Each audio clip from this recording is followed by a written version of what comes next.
বিকালে একটু ঘুরতে বের হলাম। ঘুরতে বের হয়ে দেখি ছোট, ছোট বাচ্চারা কি সুন্দরভাবে ঘুড়ি উড়াচ্ছে। আমিও এই বয়সে অনেকে সুন্দর করে ঘুড়ি উড়িয়েছি। কত রকমের ঘুড়ি বানিয়েছি, ভেঙে ফেলেছি এবং ছিঁড়ে ফেলেছি।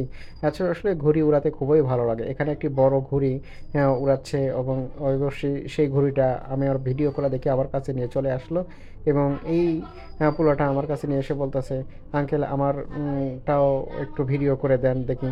আপনার ভিডিওতে আমার সহ এই ঘুড়িটা তোলেন।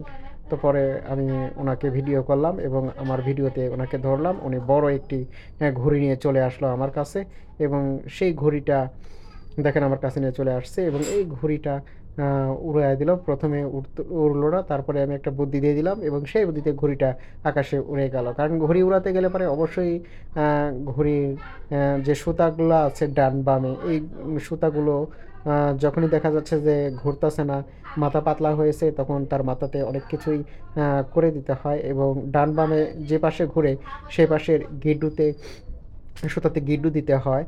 তাহলে পরে দেখা যায় যে সে পাশে আর না যেয়ে অন্য বিপরীত পাশে যাবে। এটাই সত্য।